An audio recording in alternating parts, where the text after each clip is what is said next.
Hello, everyone. My name is Fiona Kyle. I'm the director of End FGM European Network. Thank you all for joining us virtually here today from, I believe, many countries almost around the world. We thank you for taking the time out to partake in this important webinar. Just a few practical things before we start. This is a webinar, so everyone, apart from the speakers, will be muted while the presentations are taking place.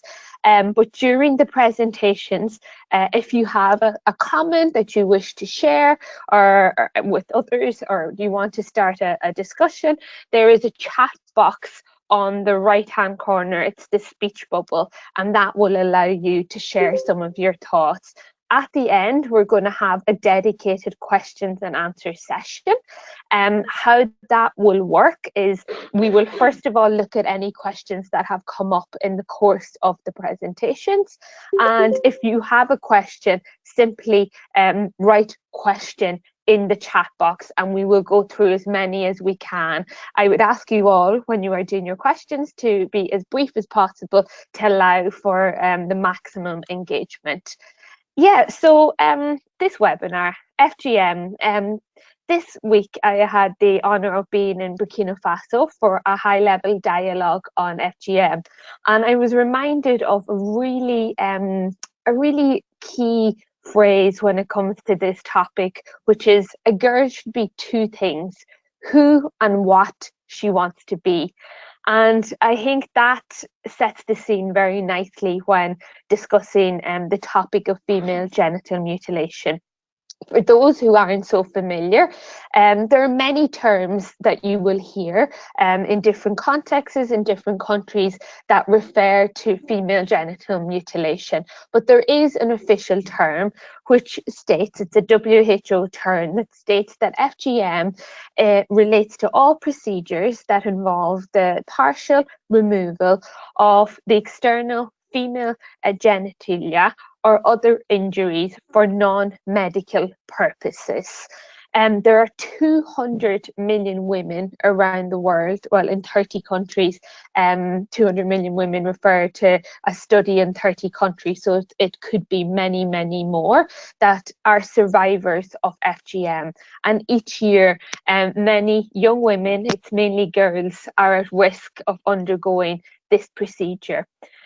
The End FGM European Network is an umbrella organisation of 21 member organisations who work in 12 European countries.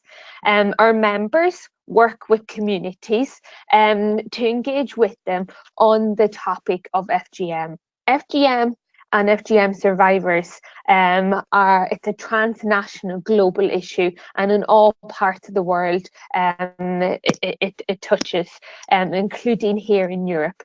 We don't have great data. It is a challenge, but we do know that officially there are 500,000 women and girls who live with the consequences of FGM here in Europe. But based on our own calculations, we do know that this figure is actually closer to 1 million. So that's 1 million women and girls in Europe. Furthermore, there are more than 180,000 girls mainly and women who are at risk here in Europe every year of undergoing FGM. It's something that we work on very much is around the wording, and this is the reason for this webinar here today. It is a topic that we have to be quite sensitive to how we approach it. We live in a Europe where xenophobia and racism is on the rise, and we must ensure that how we talk about FGM is empowering those who are survivors and those communities that are affected.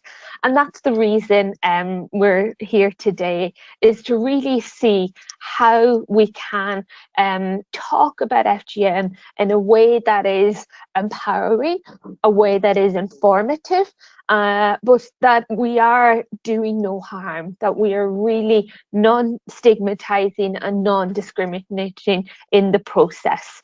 Yeah, so I'm that's enough for me, I think. So I really want to hand over. I'm just going to go quickly through the three presenters. Firstly, I have the pleasure of introducing you to my colleague here in the NFGM European Network, Lisa O'Leary, who's going to talk more about our publication, How to Talk About FGM. This webinar is done in conjunction with our members, Mix and Christina Callie, who is the project coordinator, is going to talk about a platform united to end FGM. And then finally, we're going to have an input from an award-winning journalist, Fatima Naib, who is joining us from Sudan. Yes, so without any further ado, I'm going to hand over to Lisa. Lisa. Thank you, Fiona. Hi, everyone. Bear with me one moment while I connect my camera and connect my screen. I hope you all can see me. Okay. Okay, there we go. So hello, everyone. My name is Lisa O'Leary. As Fiona said, I'm the communications coordinator here at FGM European Network. And it's been my job now for almost 2 years to tell the story of this growing community and the network that we have here. On a personal note, I'm also a very strong advocate of language when it comes to human rights. As a lot of us know, it's a very powerful tool when it comes to communicating human rights. And I think it has the power to shape communication in the form of groups, beliefs, and ideologies, and how we come to discussing human rights and sensitive topics such as FGM. So we need to be treating this with an informed approach on behalf of responsible storytelling. And so today what I want to talk to you about, and maybe you can see because I can't see it myself, I'm holding up the paper here, the position paper, How to Talk About FGM. We produced this in 2016. It's a position of the network. And what I'm going to do today is run through it with you very briefly. Not in too much detail, obviously, because I want you to read it. So let's delve in. So the first purpose for putting together this, or rather the reason for producing this paper, was to address the narratives that center around FGM, both in the media and to those who speak about it on public platforms, whether they're public speakers, whether they're members of parliament, whether they're people in institutions, both at international and national level. And within it, we discuss terminology, definitions, and typologies. As we know, this is something that centers around FGM very heavily. We address positive and negative narratives and their impact on the movement to end FGM. And then we go on to discuss the network's use of the term female genital mutilation. So just to quickly take an extract from the introduction of the paper, and I think it's something that really captures the essence of the paper as well. It's something that really hones in and focuses on the subject matter, is that words and their connotations are powerful and have an impact on how a subject is perceived and tackled. And an accurate or demeaning use of vocabulary instead of an empowering and careful use of terminology can cause misunderstandings and misconceptions, and might even be detrimental both to the global movement against FGM and women and girls in need of protection and care. So, oh, sorry, my apologies. I'm putting this in presentation mode now.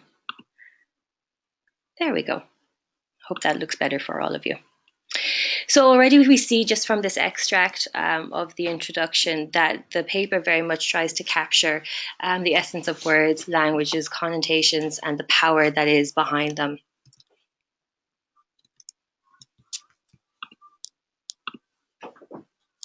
So what does the paper cover exactly? What does How to Talk About FGM cover? We have two sections. In section one, it's understanding the terminology around FGM. As we know, there's a lot of terminology. So we address that very much at the beginning, understanding the terminology around FGM. Furthering into definitions and typologies, the variety of terms referring to FGM, and again, the network's use of the term female genital mutilation. In the second section, we discuss empowerment, accuracy, and non-stigmatization. So this discusses empowering terminology, all the empowering terminology that centers around FGM, the accurate narratives on FGM, and then going on to discuss non-stigmatizing language. So in section 1, just to delve a little bit further into what it breaks down, understanding the terminology around FGM. So we discussed the many and specific terms that are used worldwide to speak or write about female genital mutilation and that apply to different forms of FGM.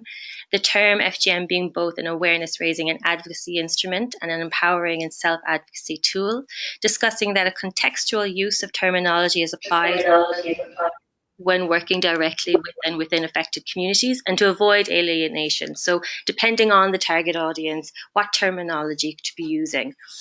The term FGM being a manifestation of the international consensus against the practice, stating that the practice of FGM is a form of child abuse, violence against women and girls, a human rights violation, and a manifestation of gender inequality. And finally, survivors or affected communities should be asked which term she prefers or which term they prefer to use. In section 2, we discuss more empowerment, accuracy, and non-stigmatization.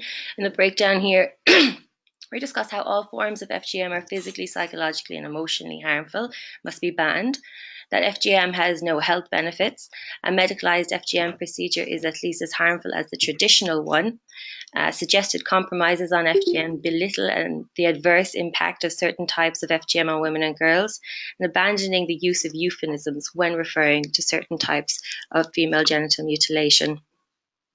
So those are the sections that you can expect to go through. I won't go into them any more further. I wish I had more time today, but I obviously want you to read the paper as well. But I will take a point of focus today, something that I think is very topical and something that people wish to discuss a lot, which is non-stigmatizing and empowering language. We talk about this a lot here at the network, and we try very much to lift this as much as possible and to encourage it. The network promotes the use of non-stigmatizing, empowering language, especially in the media as well as in general public, including healthcare providers and policymakers. So what do we mean when we say empowering language? We mean positive, strong storytelling, avoiding graphic imagery, and avoiding the single story narrative. So when we think about FGM, I think the single story narrative tends to jump into our heads a lot. We try to get away from that. We want to encourage others to discuss FGM that portrays survivors in a positive light, coupled by acknowledging the extent of their suffering. So empowering these people in a strong way, but not ignoring the fact that they have also been through suffering. The power of storytelling in the FGM movement is extremely important. I think this is something that's really been mobilized in the past couple of years, and it's great to see so many people latching onto this. It really humanizes survivors and empowers them and their communities to speak out against FGM and to put a face to the cause. So to discuss a little bit about stigmatizing language, what is stigmatizing language? Well, it's damaging language that can have strong impact on how the subject is perceived, ranging from sometimes demeaning, impulsive, and often inaccurate terminology and references that we can sometimes see. While it can be well-meant, and we do often see well-meant publications, it can unfortunately fuel discrimination sometimes towards communities, and in the long run, it can cause more harm than help. We can often see stereotypical and graphic images vaguely illustrating an article or report, suggesting a cultural otherness that can often ostracize survivors and communities. This is very dangerous to the End FGM movement. Graphic images can trigger re-traumatization and re-victimization of FGM survivors and alienate communities. So we're very passionate about this specific area because we can see already how much damage it can do in such a short space of time.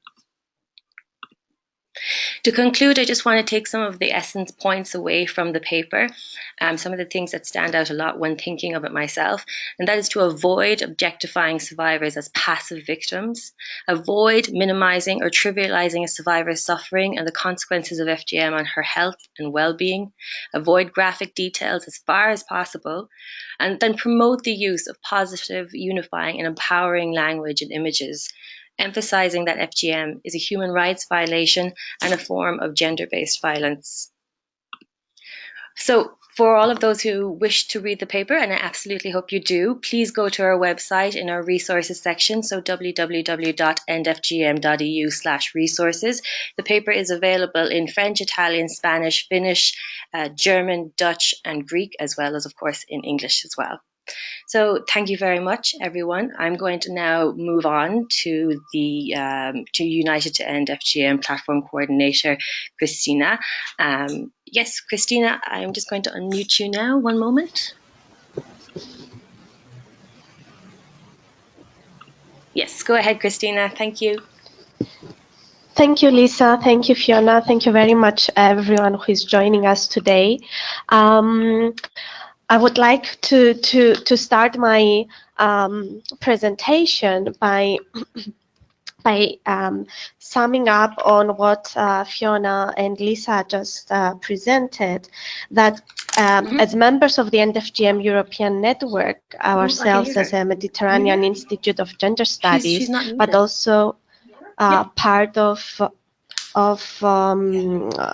the United Trend FGM European Knowledge Platform, we recognize the need for training for different professionals from different sectors, and we teamed up with the members of the NFGM network to create this European multilingual platform for professionals dealing with FGM.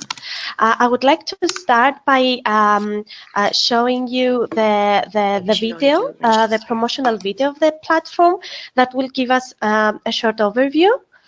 Lisa, is it possible to connect the video?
There seems to be a problem with the sound, so I would be happy to share the YouTube link of the video.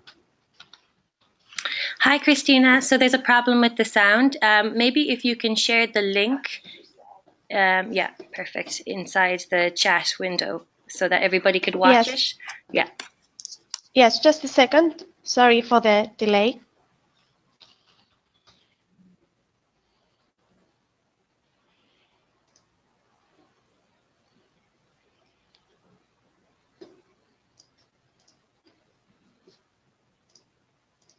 I apologize, the connection is a bit slow. I'm sharing the YouTube link now.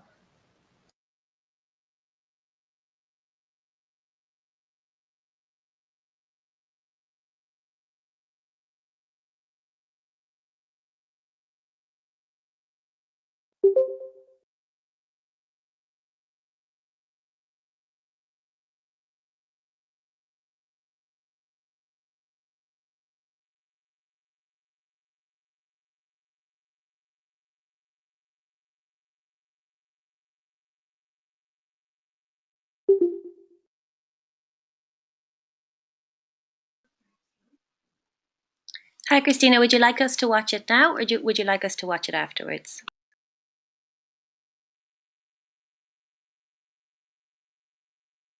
I'm sorry, there seems to be a problem with the link. But I'm happy. I mean, I'm happy to share it after I will go through the United Trend FGM European Knowledge Platform for you. I will share my screen right now.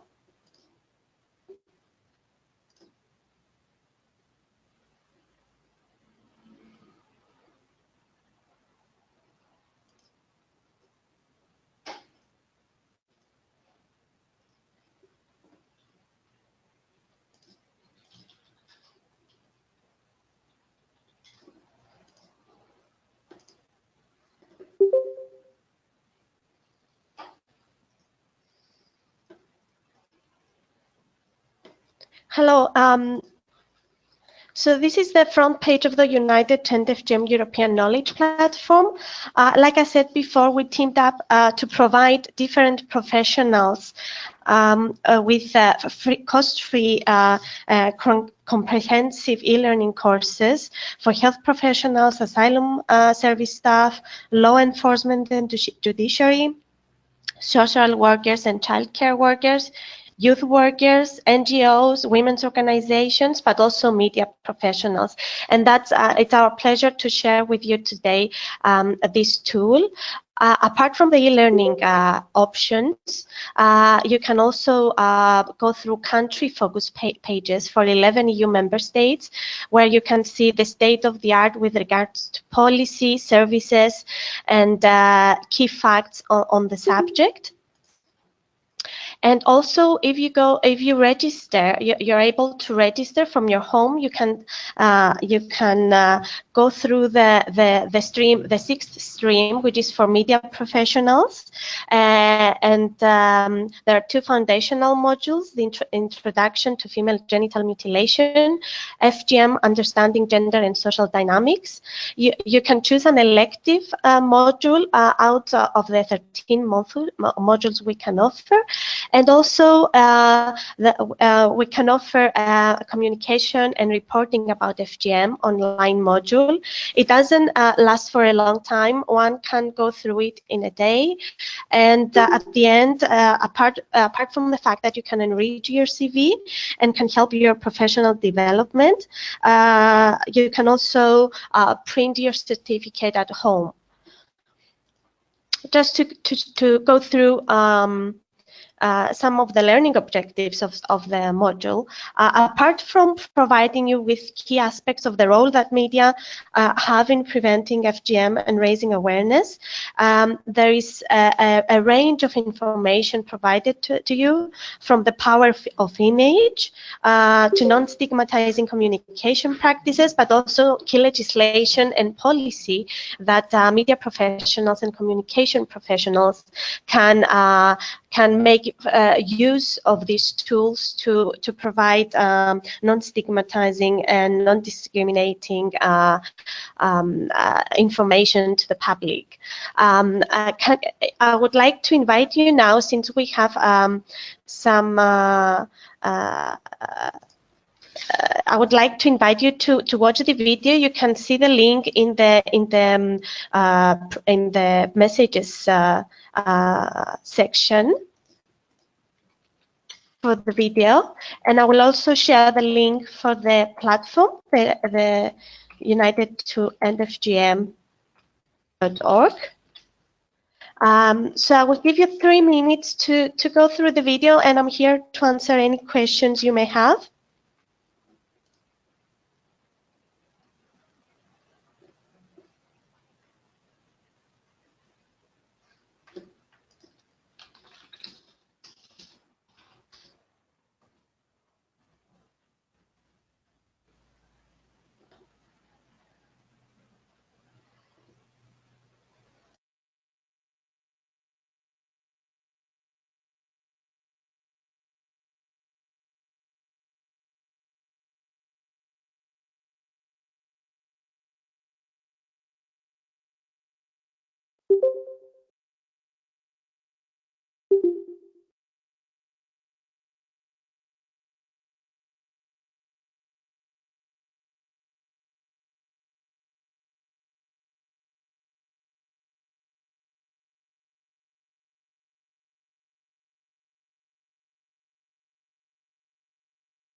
Shall I go ahead and talk? Is it my turn? Hi, Fatma. No, not yet. Christina is still speaking. We're just watching the video, so we should be back in a moment.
Thank you, everyone. I hope you managed to watch the video. I'm sorry it was not able to connect through my computer.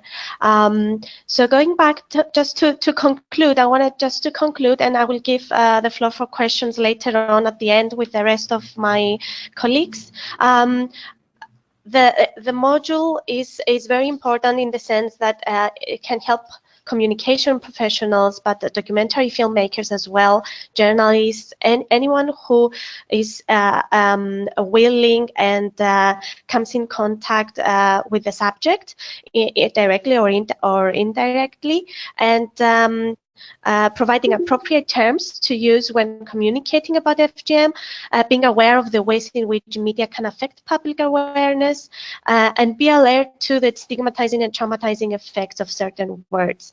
Also, to be able to frame FGM as a violation of human rights, because like my colleagues Fiona and Lisa said, it's a transnational and global issue. I'm here for you for any further information you may need. Thank you. Thank you, Christina. We're now going to go over to Fatma. Fatma, are you there?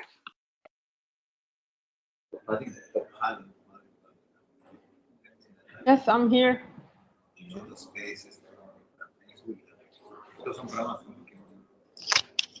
I'm here. Okay, Fatma, thank you. I'm just going to mute somebody else because their microphone is on. One moment. Okay. Okay. Fatma, are you there? Yes, I am. Okay, perfect. So I think we can move on from there now. Oh, sorry, somebody keeps unmuting their microphone. There we go. So yes, Fatma, maybe you can talk to us a little bit about your work and your background and how all of this topic is relating to your work as well. I'm going to unmute myself now. Thank you. Okay. Hello. Okay, I'm just turning my camera on. Hello, everyone. My name is Fatma Naib, and I am a journalist, and I'm also the Chief of Communication and Advocacy for UNICEF here in Sudan. I have been here for 3 weeks now. I did a film about FGM. It's called The Cut, Exploring FGM, where we traveled to 3 different countries, Kenya, Somalia, Somaliland, and Sweden. And the idea was to explore what is FGM and what does it mean and how does it affect different communities. Because like my colleague said before me, it's a global issue and it affects, cancer. And it affects FaceTime. So I'm just going to check FaceTime HD camera, share my webcam. Yeah, everyone. Okay. Can you all see me? We can see you. Thanks, Fatma. Okay, sorry. Okay, going back to what I was saying is when we made the film, it was important for us to understand the background of FGM and to understand how it affects different communities. But what was crucial is the language we wanted to use and the approach. And we wanted to have like a non-stigmatizing approach because we really wanted to understand how this really truly affects different communities. And you could see that in the outcome of the film and how the communities perceived us as well, is that we made the effort to ensure that we did not use certain words, and we ensured that we did not want to add on to the stigmatization of the survivors of FGM. We want them to empower them by allowing them to tell us, explain to us what it means, why it happened to them, because ultimately they are also the ones that told us how they think this should end in their respective communities. And we met several strong young ladies who managed to do just that in their communities. And we learned, not just through this film, because I will also share, we did an animation and web doc in Senegal, and it was clear to me as I continued to report on this, is that the approach was key. And as media is very tempting to go in with a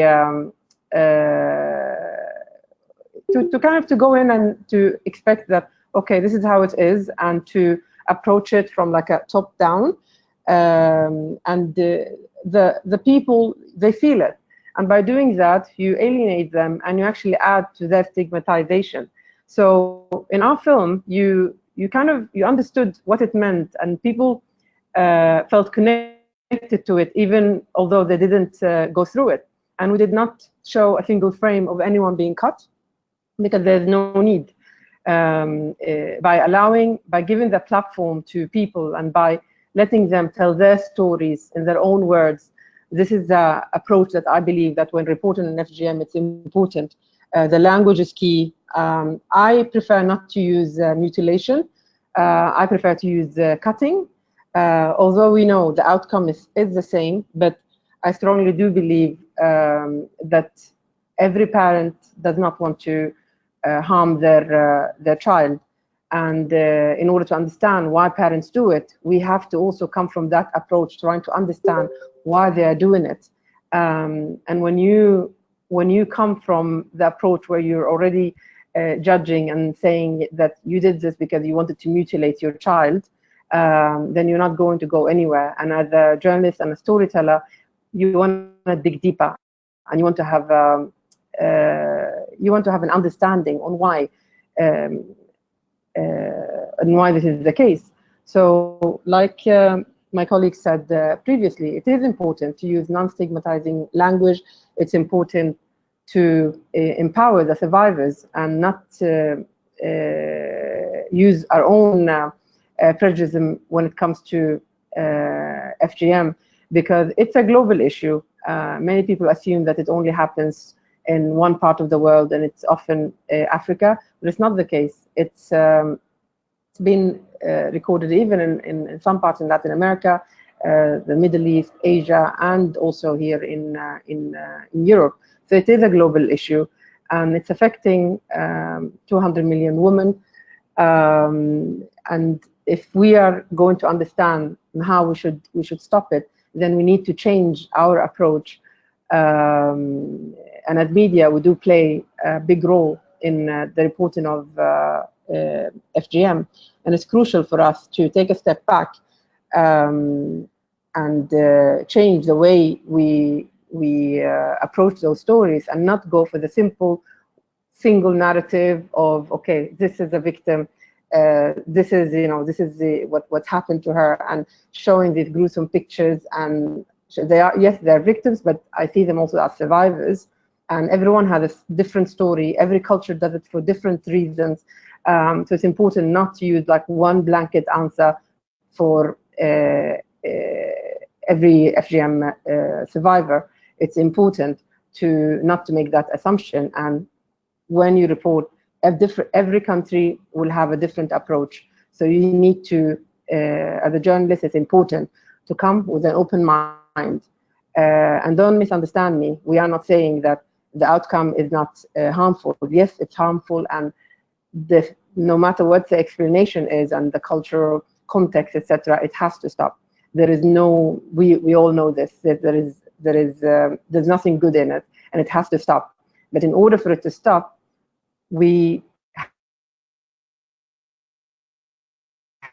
so not one single blanket answer, and go into each community and try to really understand and allow the survivors to take the lead, empower them, and allow them to educate us and explain to us why it happens. So that's, I think that's my 10 minutes gone. If anyone has any questions, you can type it. And what I'm going to do in the chat section, I'm just going to share the animation and the film, so you can all have a look. Come on, see.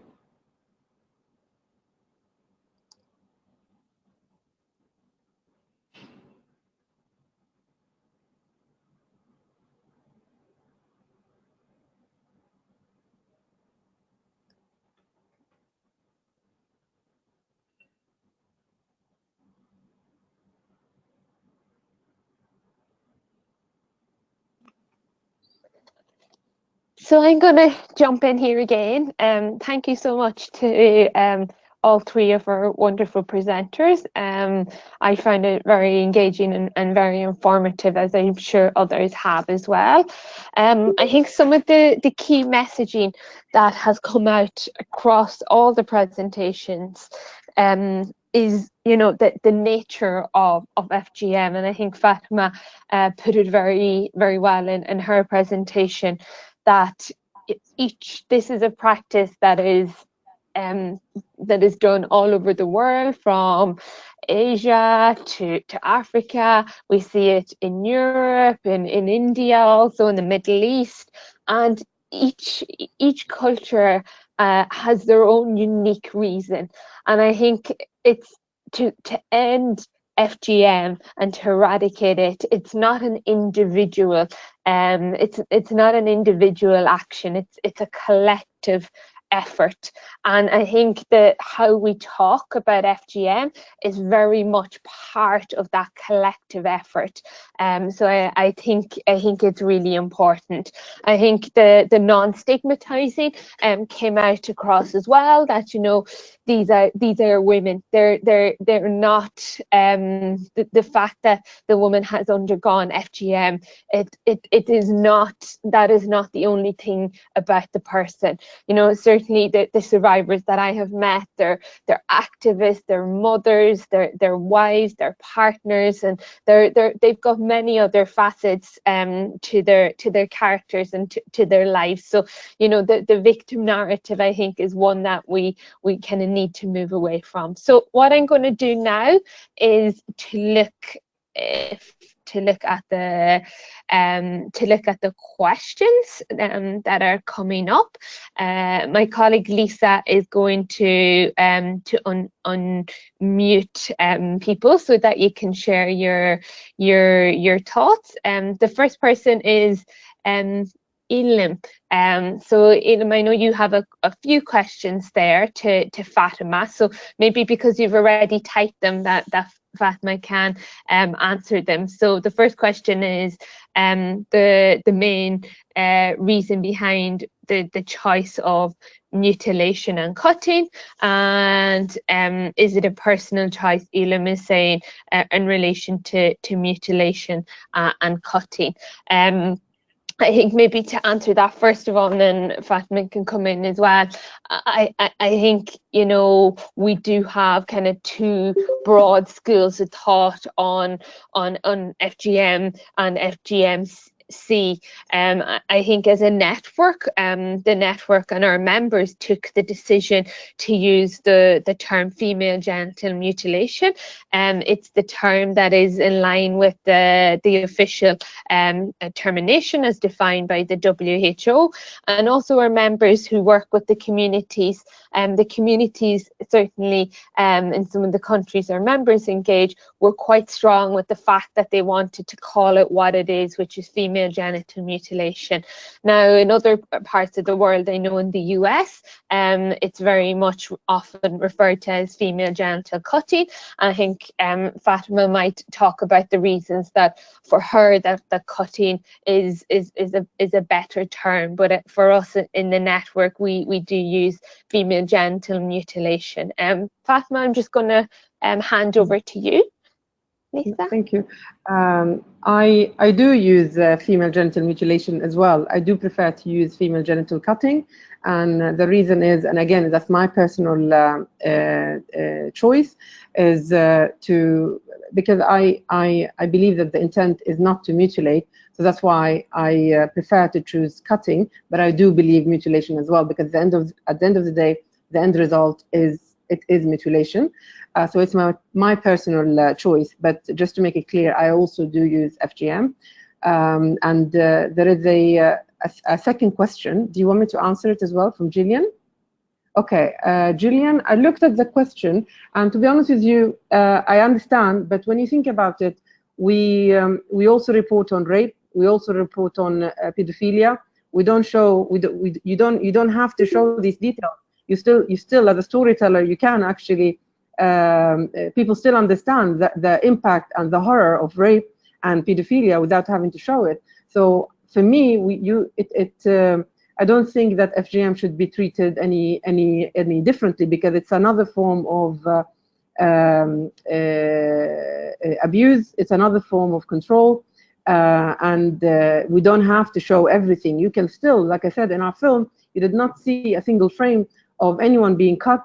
We didn't show it. It's not even in a graphic form, but people still felt it.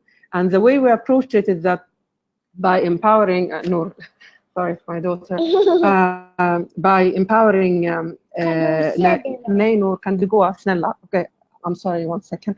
Noor حبيبتي, no, I have to work. Okay, go. It's by presenting, sorry, Muhammad طلعها. Okay, yes.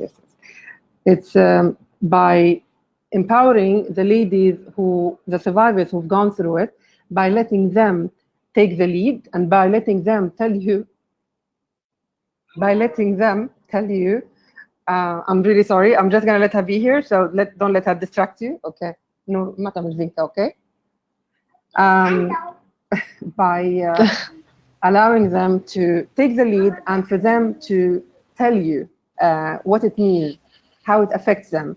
By doing that, then you're getting the message without having to show anything graphic. So I do believe as storytellers, as media, you can do that, and we do the same with any survivors.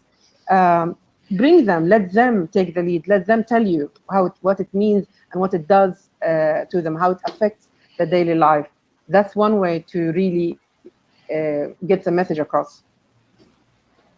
Maybe just to ask Christina as well from Migs, because you've explored this as part of putting together the module. Is there anything that you would add from your experience of discussing this with other journalists, etc.? Actually, I couldn't agree more with Fatma, to be honest, because that was also what came in the surface when we were, because we were collaborating with the network and our colleague Natalie, who drafted the module, but also because the module for the media professionals in the United to End FGM European Knowledge Platform, it was also peer-reviewed and evaluated by external experts as well, and the issue of the power of the image was indeed one of the key aspects that we identified as a crucial way. Also, not only because it's very sensitive in the sense that you spread fear, but also perhaps in some countries this these types of violence against women may be used also for creating fear, but also making people feel that this is something very far away from them. So another positive way, apart from giving the floor to the storytellers, is also to link up with NGOs in your countries, and perhaps asking them in advance to provide you with positive images on the subject, or some infographics that can act as a learning also tool. That can be published in newspapers or even online in the press, but also online newspapers. So I think this is also an alternative way of, if you don't have access to a storyteller, which would be amazing, I mean, to give the floor to those affected. This is the ideal. But if you want to write something and you have a short deadline, you can always connect with local NGOs working in the field to provide you with positive images and perhaps some graphs or infographics that you can use. Thanks so much, Christina. We have some other comments that are come in. Michelle has experience, raises a very important point, that, you know, FGM was also practiced in Europe, not just here, not in the UK, but also across European countries up to the 1960s as a cure for hysteria in women. So it is very key to note that, you know, in Europe, within our culture, this was something that was seen to cure women who perhaps had various kind of mental health issues. And she also makes the point as well about how using cutting over mutilation depoliticizes the act, and how male circumcision is also mutilation, and because the word circumcision is used over mutilation, it's widely accepted, and research has shown the impacts circumcision has on an infant. Yeah, and I think that is one of the, maybe that, Lisa, to let you come in there just to maybe to talk a little bit more around the network position on kind of the cutting, and to speak maybe a little bit to the points that Michelle raised. Just checking, am I unmuted? Yes, I am. So the network specifically uses female genital mutilation because, as we describe in the paper, that is what it is on a technical term. It also was adopted by EU institution policies for the reason that it was female genital mutilation. So because of the work that we do and the people that we liaise with, it makes the most sense that we use female genital mutilation. But just to look over to the left for a second here, we wouldn't always say this directly to others, to survivors, for example. We are sensitized to that, and we don't throw the word around lightly. You know, the language itself is a tree, and there are many branches on it. But for the work that we do at EU level, female genital mutilation is the term that we use when we're speaking at EU level. And also, this is the agreed terminology that the network came together to use as well, and we're up to 21 members now. This is the term that we do use among each other, and I would like you actually to read more about it again in our paper, which is linked at the end of my presentation, which I will send to you. But the content is there. Yes, thank you. If I may also just add, another thank you for that, Lisa, and lots of thanks coming in for you, Fatma, in terms of Sapna makes a really good point around it's always shocking to see everywhere cutting images and the consequences, such as cyst surgery images, etc. And we very much, and I think this is kind of why we need to discuss more with the media. We know that the intent is well, it's well intentioned to raise awareness and to show readers, you know, the nature of FGM as a form of gender-based violence, but it does keep stigmatizing, and that it's always stigmatizing images of African women. And I think that's a really interesting point. Maybe we can do a round off as well, as how we can show the diversity and how can we not kind of stigmatize only a continent, because we do know that this is something that is practiced in many other communities outside of African communities. I think we had, I'm going to take two questions more around, so what's everyone's thoughts on modules as a visual? So maybe we'll go Fatma, Christina, and then Lisa for these questions.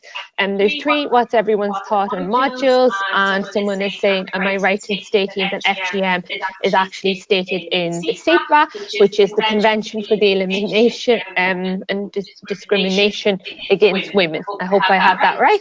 And the next question is, so the term itself is rooted in international law? Yes, I can answer that one for you as well. And then another question coming in: how do you deal with the issue of consent, especially when you film, photograph survivors and their family members, especially if the story is something to be picked up by media platforms? Any learning points? So let's take those comments and questions and start. Fatma, Christina, and then Lisa. Thank you. And keep the questions coming. I find it really interesting reading them, and I'm sure you are also. Yeah, I think using this, and I have seen them, these vulva dolls or models. I think it's a good idea. And in Kenya, no, it's I think you're still muted. I'm muted. What about now? Oh, okay. You're not muted, no. In Kenya, actually, in one of the communities, what they do is that they actually use a model of a doll, and they do show the children across like different ages, and it's boys and girls together, what it actually means. And to me, it was a bit much, but I understood that when you show children at an early age what it actually means, it's a good way also to teach them the outcome and how bad it is at an early age. So I do agree that we should have we should use those models. And go to the last question. Consent is very important. When we did our film, every child and it's like it's a rule. Anyone who's under 18, you need to have not just their consent, also their parents' or guardians' consent. And we actually ensured, even like when we narrated the film, we ensured that whatever we said, you don't have it over a child that we don't really know. Especially when we were in Somaliland, I remember like in the editing room, we had to really take out many things, because in one part we wanted to say that many of the children here have been cut, and at that point it was an image of a moving child, but we removed that because we don't know if that child was cut. We don't have the parents' consent, and you can film outdoors in like public areas. You can film, but what you cannot do, you can't put it in a context that you don't have the consent for. And I do believe that some media make the mistake, and it comes from prejudice, where you think that it's okay when you go to certain countries, that it's okay because no one's going to go after us, so we can actually film those children and just add any text and add any narration. And by doing that, you stigmatize the children, and it's also wrong. It's unethical. So when I say we in my former company with Al Jazeera, it's a rule. You can't do that. And I do believe if every journalist questions themselves and you take a step back, and when you make these films, you have to think about it. Would I do the same thing if this was done in England or if it was done in Sweden? So every child, university, they have the same right, and you can't film them without the consent. The same thing with photography. Whenever now with UNICEF, whenever we want to share anything to do with FGM, I am faced with the challenge, because I don't want to put an image of a child and put anything to do with FGM, because I have to be careful. Do we have their consent? Do we even know if they've been cut? And should we even put an image of a child? What if in 10 years' time that image is going to be out there, and it's going to be always be out there.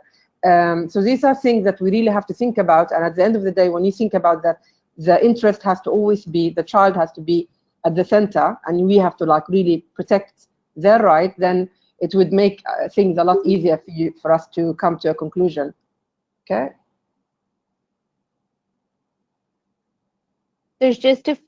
There's a follow-up question as well, just backing on your comments about, do you inform the community ahead about where the content is going and model release forms, for example? So absolutely, because we have any media company, you have a set form, the consent form, and when I go back, when you're in the edit room, you have to go through it as well. So if I don't have the consent of the people that we're showing, even if you filmed it, you cannot use it, because it's illegal as well. So yeah, the communities, you have to inform them. You have to tell them exactly what it is that you're doing, what is the film about. You can't mislead them. You have to be completely honest. Establishing that trust will give you the maximum info that you want out from the people that you're interviewing. You have to be honest. You have to be direct. And there is a consent form that they have to, and if they can't write, you should also film them, and we've done that. Some people can't, they can't write, so they have to say it on camera, and we do it in different languages. So when we went to Somalia, we had it in Somali. When we went to Kenya, we had it also in their language. So, and I do believe that it's a global practice. I would like to agree with Fatma on here. These are the key steps. And just a small note to say that this is also the essence of community engagement, so that they know in what exactly they are participating, but also being provided the floor to actually voice their own view. Do you want to jump in there, Lisa? I'm sorry, do you mean on the topic of what Christina's just talking about, or on the topic of gender as it relates to female genital mutilation?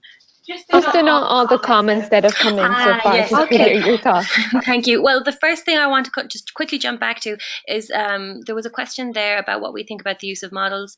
Fatma, I know you already answered this, but just to add to it, I actually use in some presentations images of, they look a bit like vagina models, and they give the biological breakdown of the different types of FGM. I don't see this as graphic at all. I think it's actually the opposite. It's just the biology, really. And as we know, children and anyone trying to get to know their bodies needs to know what the body looks like, what it should and should not look like, and FGM is definitely what it should not look like.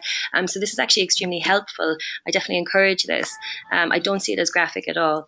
Graphic, when we say graphic, I think we're talking about blood, we're talking about some extremities being added to imagery. Sensationalizing images is another thing that we don't really need to be doing. We don't see this, as Fatma says, in things like pedophilia and rape. So why FGM, you know? And then further on, I think Maggie mentioned that this is rooted in international law, or that this is the technical term female genital mutilation. Just to answer your question, as Fiona said, yes, absolutely, yes, it is. It is the formal wording of it as well.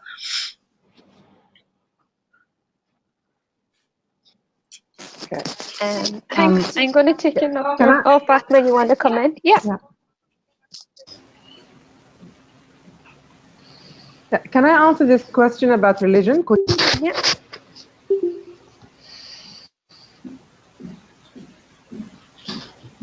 Sure. Go ahead and answer it, and we'll do another round if people want to type their questions while you're answering this question.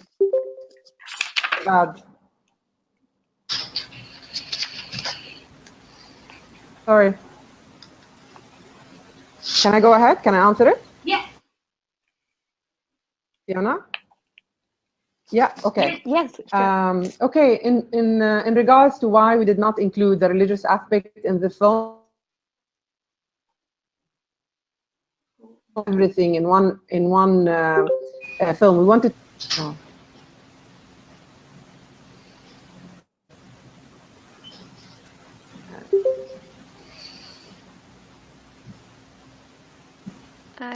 Can you hear me now?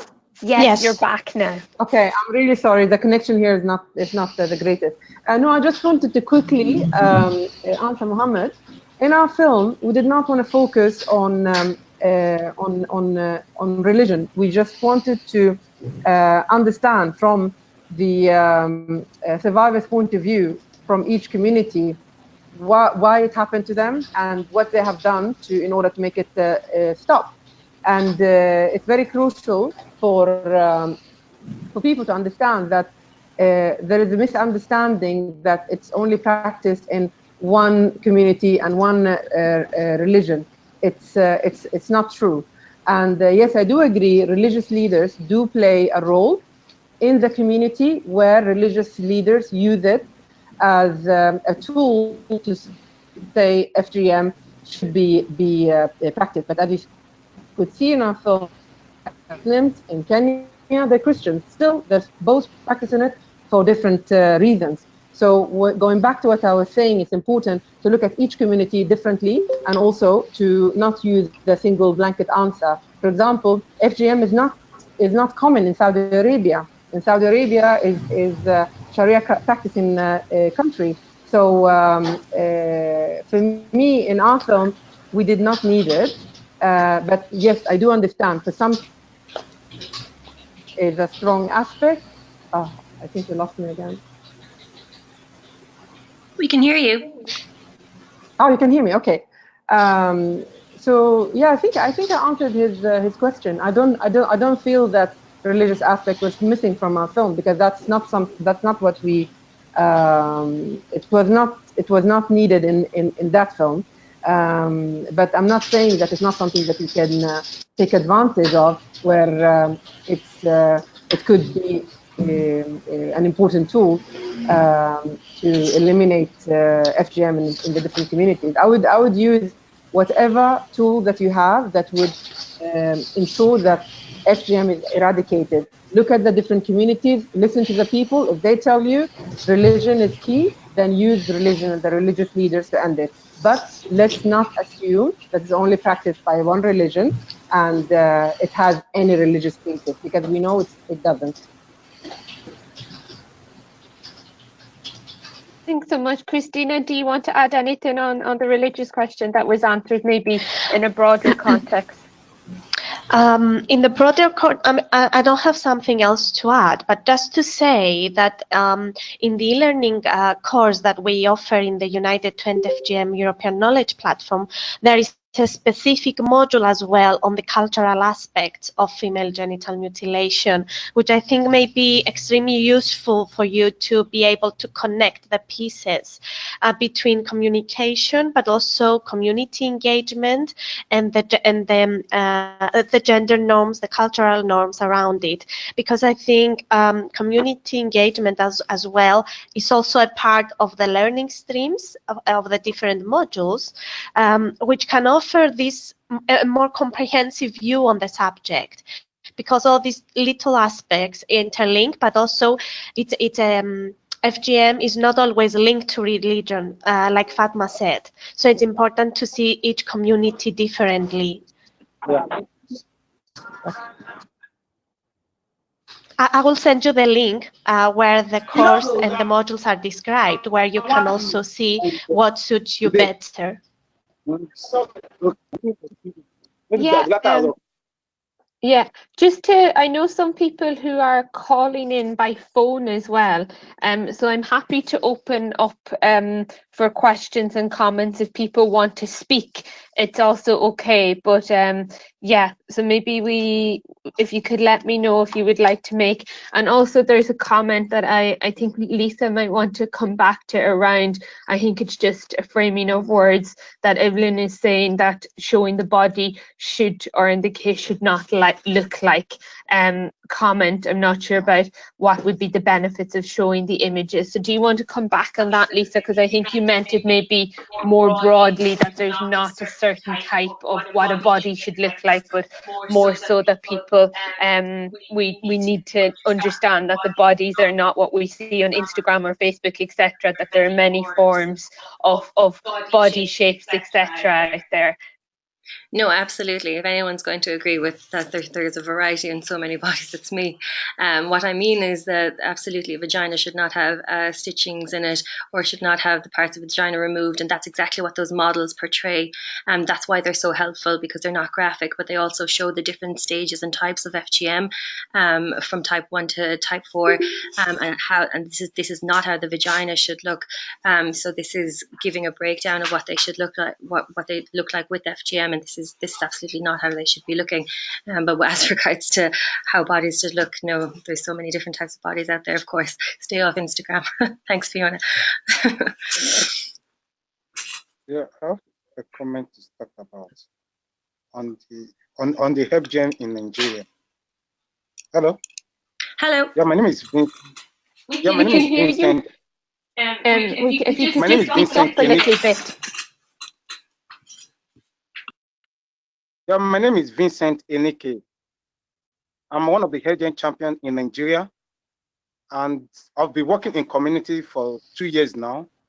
And we discovered that most Muslim-dominated community has the highest prevalent rate of FGM in Nigeria. And another thing which we discover is that moving into the rural community, give them more information. For example, Osun State has the highest prevalent rate in Nigeria, and they are the first person to pass into law the FGM Act into law in Nigeria. That was they passed the law 2006, and presently with the UNFPA and UNICEF survey, Osun State has the highest prevalent rate.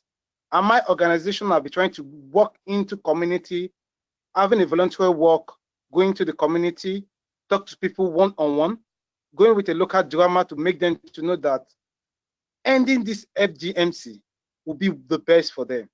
We discover part of our recommendation was that we discovered was a selfish interest that linked to it. And from there, we now understand that presently there has been a gradual process because we made up a track by we going to hospital, talk to the midwife. We were able to talk to the midwife, and another thing is that we're able to get the data of females that was being given birth to in the past 6 months. We were able to do that. And another thing, we were able to ask them questions again, do a little survey because our resources is a self-project.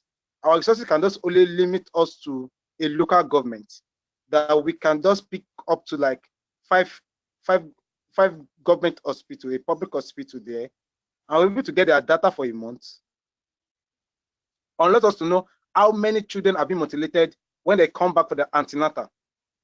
And we discovered that the prevalent rate has been reducing, and which is a plus to the state now. And we're able to do a poster competition where we involve all the female students in secondary school for them to draw if the female effects, that's the negative effect of female genital mutilation, and they were able to draw it, and they were able to understand that this act is very bad.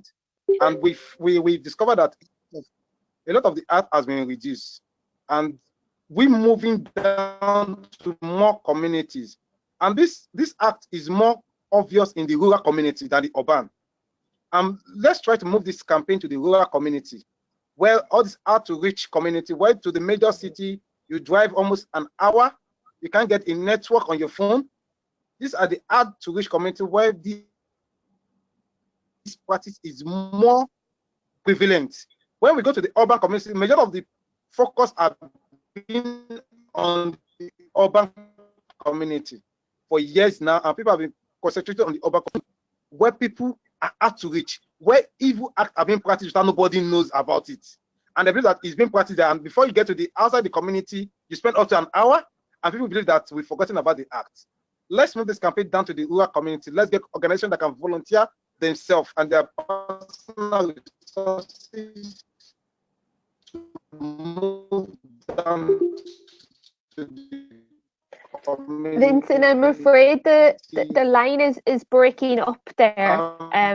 We can't hear you. I'm afraid the line is a change in the community. Thank you. Is Thank you for that input. And there's a few more written questions, and then we'll get some reactions to all of these and go around. So if anyone else wants to make a verbal input, just let me know as well. Someone is saying thank you for the information, and Samuel, I think reporting of FGM should also take into consideration age, appropriateness, as well as setting. Maggie is saying that especially in the EU, where you stated there's a growing level of xenophobia and fear of other, what is your advice in reporting on FGM in a way that doesn't create an us and them narrative? In the UK, they have found type 4 FGM is actually more prevalent in non-immigrant communities. Could providing this information provide a more round and holistic story? Then Samuel is saying, what considerations should be put in place when reporting policymakers in a high level, high FGM prevalence setting, as well as community members in a high prevalent area? I'm just going to open up to see if anyone else, I know there's a few people who have called in. There's two people who are on phones. Would you like to make an input at all? Because I know it can be difficult to type. So maybe just to see if anyone wants to make a speaking input. We've unmuted you, so if you're on the phone and wish to speak, go ahead.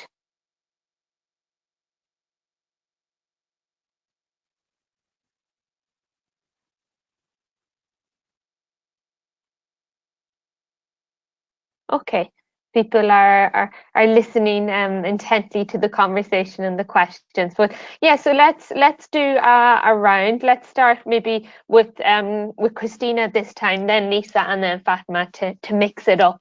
So your thoughts and responses to Vincent, Maggie, and Samuel's questions. Christina? Yes. With regards to policymakers, I will start with the last question. What considerations should be put in place when reporting on policymakers in a high FGM prevalence settings, as well as community members in a high prevalent areas? I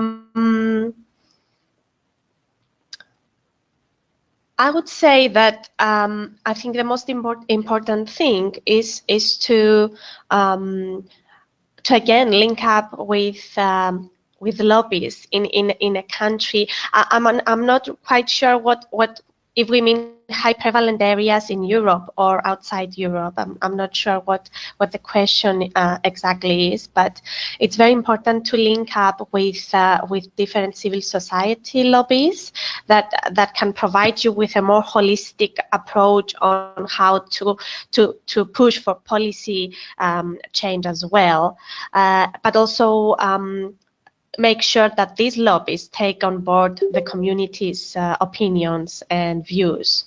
So I wanted to also ask Fatma what she thinks about this, and Fiona.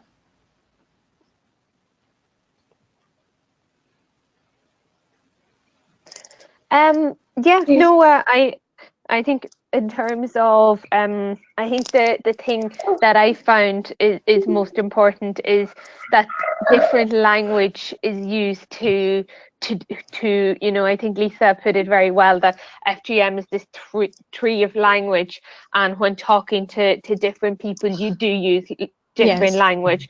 And I think in terms of going into different communities, you know, if you go into a community, let's say I've just come from Burkina Faso, and talk about FGM, it doesn't ring a truth.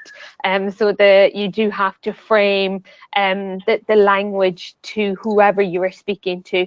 And if you are speaking to a policy or a decision maker, here in Europe, we talk to them in a language that they they will understand, because FGM is a human rights violation, which is something that in Europe our governments are very much committed to ensuring that they are not violating human rights. And secondly, it's a form of gender-based violence, so which is something that in the European Union and in Europe that our governments have committed to putting in efforts to reduce gender-based violence. So we very much to frame the context, and I think this speaks a little bit to some of the previous questions as well. I know some journalists raised in terms of telling the story.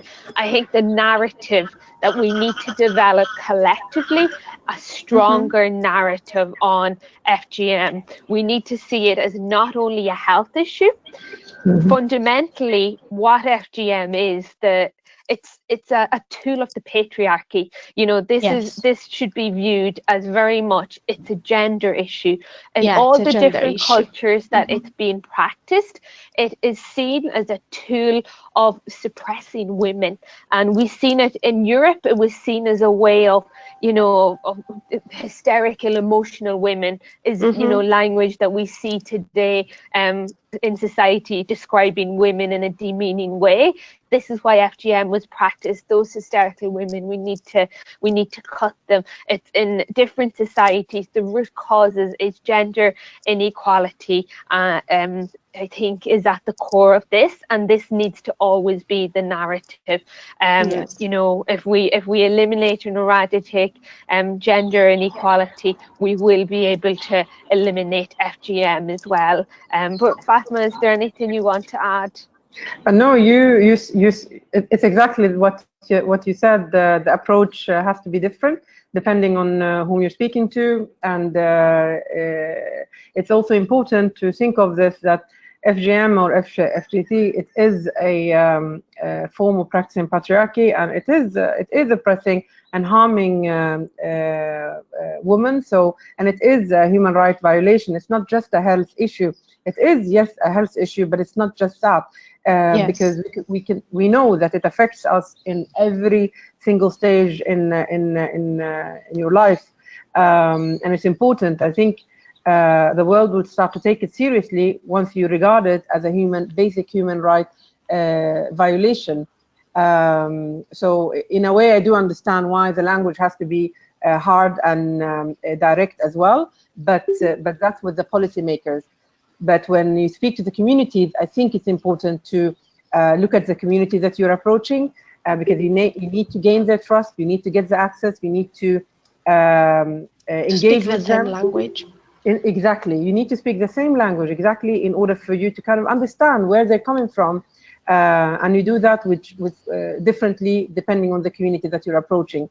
If we were going to find solutions to ensure that it ends. And at policy level, exactly like Fiona said, then you use a completely different language, and it's crucial to ensure that it's regarded as a human rights violation and treated as such as well. Because I do believe in introducing harsh punishments to those that do practice, the people that are performing the actual procedure should be prosecuted. So yeah. That's great. Just in terms of, I think maybe we finish with this question because it's at the core of what this discussion is about. It's Maggie's question around, you know, how do we ensure that, you know, by reporting on FGM in a way that isn't kind of protracting it as an us versus them, and it's not promoting xenophobia or racism. And I think we've had a lot of insights, especially from you, Fatma, as an award-winning journalist on the panel, is, you know, as story makers, as which journalists are, you do need to set the story and to tell it, but in a way that doesn't create an adverse narrative. But just a final, I think Maggie's question is, you know, how do we really do that? So just to go around to answer that question, maybe Lisa, if you want to start. Sure. Yeah. This for me, it doesn't actually have to be as complicated as we sometimes probably think of it, and it all comes down to journalistic angle. What's our angle when we're approaching a story? We all know as storytellers, when we're taking on a new subject or a new topic, we have to say, okay, what's my angle here? And if we don't want to create an us and them narrative, don't do it. Simple. And what I mean by that really is that there are plenty of people that I write about here in Europe, in Brussels, in our neighbouring countries. They've been a part of Europe for years. Their lives are here. They speak many languages. They're wonderful people. It's just that they're also maybe a survivor of FGM as well. And too often I see news stories putting the survivor in a box and saying, oh, they came from this country and that's over there, that's their problem. And maybe there's a little bit of, oh, we saved them, but this is not a strong narrative. It's not a part of the FGM is my issue too campaign either. You know, we're trying to be all in this together to end it. And if we split it all up, it doesn't work to end it. We need to stop dividing the narrative as us and them. So essentially to journalists, I say, don't do it. You know what it means to approach a story with an angle. So take that responsibility. And I don't know if Fatma or if Christina want to come in on that point as well. I think it's a very good point to make because it does capture the essence of the paper and of what we're talking about here today. Agree. Great. Anyone else want to add? Okay. Well, I'm seeing lots of thanks that people have found this very fruitful and inspiring and a really great discussion. I think we've had over 50 people online with us over the course of the last hour and a half. I think it's something, as Lisa kept saying, please do look at our website, follow us on Twitter.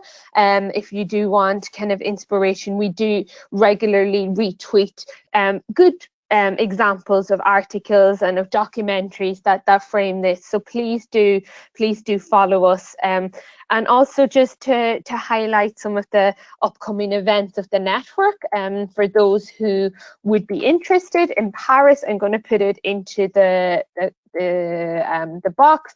We are having a dialogue on mainstreaming, an international dialogue and discussion on how do we mainstream. So it will be a more technical discussion, but I know that there's some people present as well who might be interested in the Paris event. So have a look at that.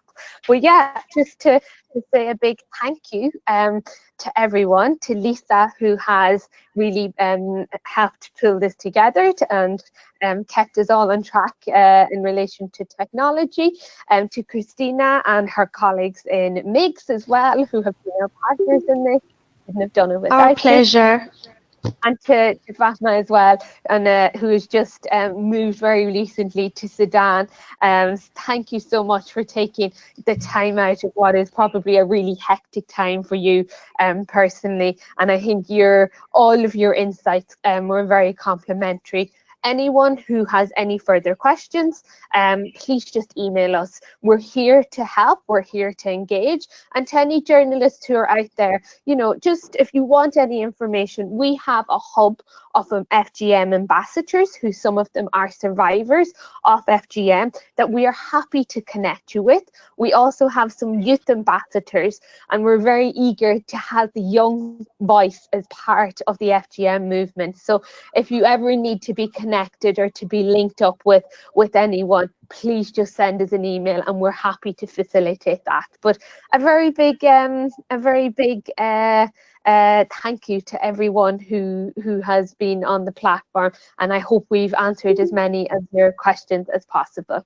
Okay, thank you so much and have a lovely day. Thank you. Bye-bye. Bye. Bye-bye.